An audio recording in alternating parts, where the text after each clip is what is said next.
Muito bem, estamos aqui de volta com o vídeo número 2 e no primeiro vídeo nós chegamos ao ponto em que Lúcifer veio à Terra depois de ter sido expulso dos céus por causa da sua rebelião. Ele veio com o objetivo de ganhar o homem como um aliado na sua luta contra Deus.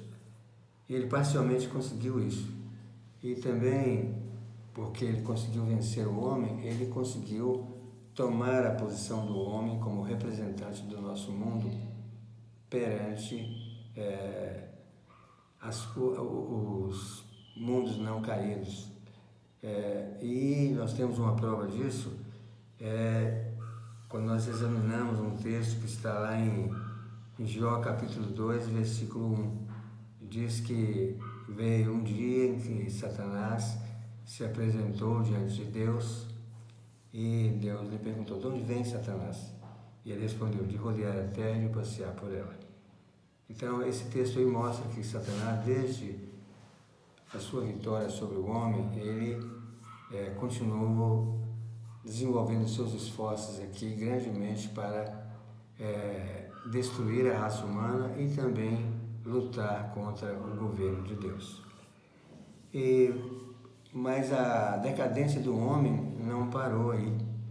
Ela continuou depois da queda e foi se aprofundando, a tal ponto que Deus chegou a dizer, que eis que o homem se tornou como um de nós, conhecedor do bem e do mal. Deus conhece o bem e o mal. Deus não pratica o mal. O homem, quando entrou no conhecimento do mal, ele entrou da maneira errada, porque ele entrou praticando o mal, desobedecendo a Deus.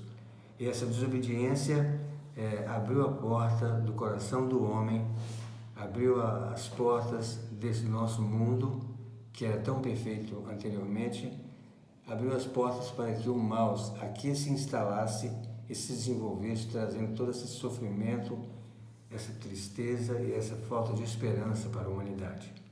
Mas nós temos esperança em Cristo Jesus, que veio para nos salvar. Ele trouxe o plano da redenção. E desde então esse plano da redenção, ele tem se desenvolvido, tem se desdobrado, e nós temos chegado ao conhecimento dele a todo momento. Quando nós examinamos as Escrituras, Deus nos revela a respeito desse plano da redenção. Um plano que visava não somente prover um meio de escape para o homem da condenação e da morte, mas um plano que visava a restauração do homem, a restauração do nosso livre-arbítrio, ensinar o homem a usar o seu livre-arbítrio novamente, para que nós pudéssemos ficar de pé diante de Deus, prestando uma obediência inteiramente motivada por amor e fazendo as nossas escolhas inteligentes de renunciar ao pecado, renunciar ao serviço do eu, para nos dedicarmos inteiramente ao serviço de Deus. E assim a história do mal continuou em nosso planeta até os anos 1800, quando já se observava um desenvolvimento muito intenso da iniquidade aqui nesse mundo. E as pessoas de saber, as pessoas religiosas, e todas elas estavam ansiosas para que Deus voltasse e resolvesse o problema do pecado, para que nós pudéssemos ficar livres do sofrimento que o pecado traz consigo. E então apareceu Guilherme Miller, que estava ensinando uma profecia baseada em Daniel capítulo 8, versículo 14, que dizia: até 2.300 tardes e manhãs e o santuário será purificado. Os religiosos da época de Guilherme Miller, eles acreditavam que esse santuário seria a terra e que a terra deveria ser purificada com o cumprimento final dessa profecia, e o cumprimento seria a volta de Jesus à terra trazendo então purificação dessa terra, dos pecados que estavam crescendo tão assustadoramente e que nos daria então libertação do sofrimento e da maldade do inimigo. Muito bem, mas nessa mesma época nós vemos que Ellen White estava iniciando a sua obra como profetisa. Ela escreveu no livro O Grande Conflito, na sua edição de 1888, ela escreveu um pensamento muito interessante a respeito do mal, que nos leva a crer que Deus não estava indiferente à situação do mal, ao desenvolvimento do mal aqui nesse mundo. Ela falou que no fim dos tempos, quando Jesus voltasse, o mal seria erradicado. Ela usou um texto muito interessante. Ela diz que quando Jesus bradou na cruz, está consumado, e ele morreu na cruz, esse brado de Jesus foi como que um sinal, uma confirmação da morte de Satanás, que deveria acontecer num futuro bem próximo, e que também esse brado de Jesus era uma confirmação de que o mal seria finalmente erradicado do coração do homem e do nosso planeta. É um pensamento muito interessante, especialmente quando nós consideramos o contexto que esse pensamento foi emitido. Já estava lá Guilherme Miller pregando sobre a volta de Jesus, sobre os fins dos tempos. Houve aquele engano, e porque eles achavam que a terra seria o santuário a ser purificado, eles cometeram esse engano, e esse engano os levou a cometer outros enganos, e eles chegaram a uma interpretação errônea dessa profecia. Uma profecia que falava do grande dia da expiação, eles entenderam como significando uma profecia referente à volta de Jesus.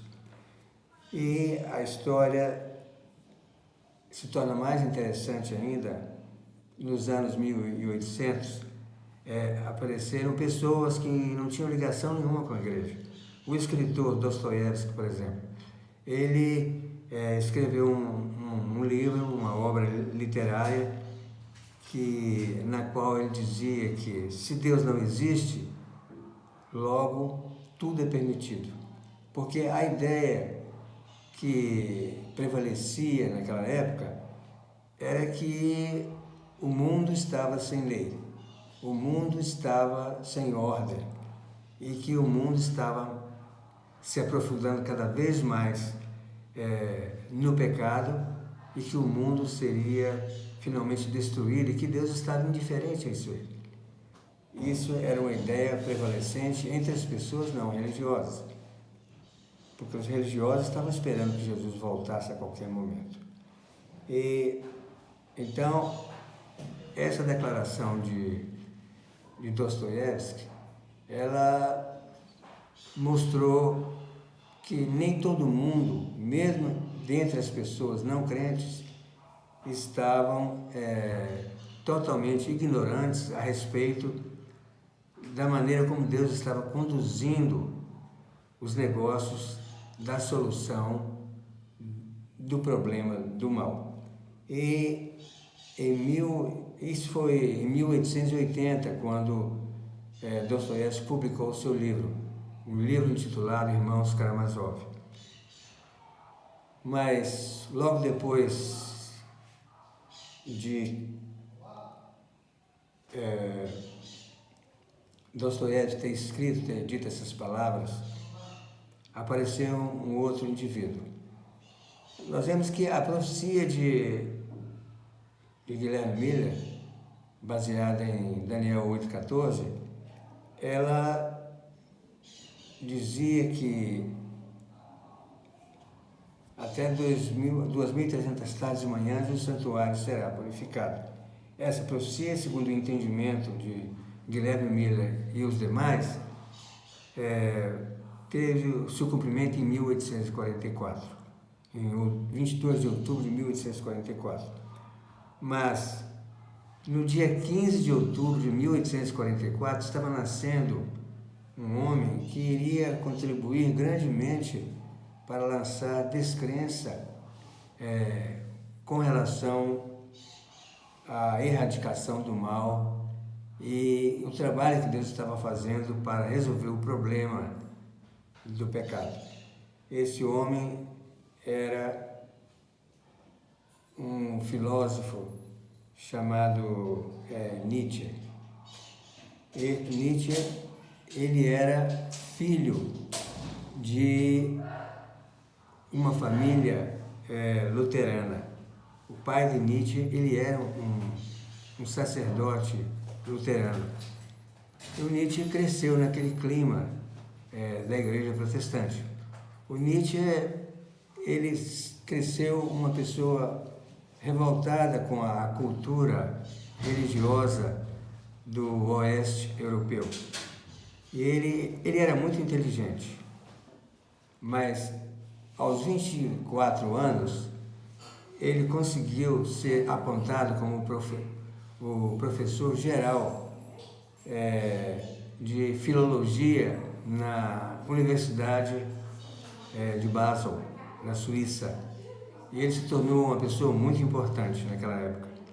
Ele tinha uma posição de alto nível e ele também era uma pessoa muito competente, muito inteligente, e ele tinha somente 24 anos. Ele exerceu essa profissão de professor lá na Universidade de Basel, na Suíça, por 11 anos. Depois ele começou a desenvolver os seus interesses em direção à filosofia. Então ele deixou de ser filólogo e começou então a trabalhar no campo da filosofia. E como filósofo, ele criou uma teoria totalmente antagônica àquilo que Dostoiévski havia dito.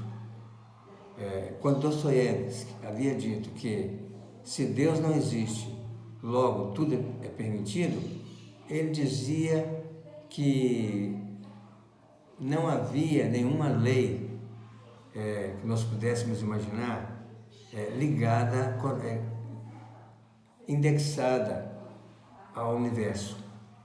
Ele começou a dizer que essa lei que nós achávamos que estava vinculada ao universo, que era a base do governo de Deus, era uma lei de amor, essa lei simplesmente não existia. Que nós fazíamos o que nós queríamos na nossa vida e que não precisávamos de lei nenhuma para governar o nosso destino. E ele então chegou ao cúmulo, quando ele escreveu alguns livros, dentre eles um livro intitulado The Gay Science, ele chegou ao cúmulo de declarar que Deus havia morrido. Ele criou um personagem louco, e ele o colocou no meio da praça e colocou esse pensamento em seus lábios, que Deus não existe, e nós o matamos. Então nós vemos aí, amigos, que o problema do mal, ele teve esse debate acirrado nos anos 1800. Foi quando então Deus, através de sua serva Ellen White, nos deu a informação de que o mal finalmente seria desarraigado do coração do homem. Ele não ficaria para sempre em ação. Quando o pecado fosse destruído por ocasião da volta de Jesus, o que é predito lá nas palavras do apóstolo Paulo, né?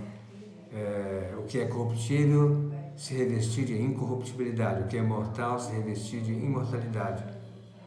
Então a morte será tragada na vitória e o pecado será destruído. O pecado sendo destruído, obviamente, o mal ficaria sem razão de existir, de estar em ação. E o mal voltaria àquele ponto em que ele estava antes, a árvore da ciência do bem e do mal. E seria apenas uma hipótese.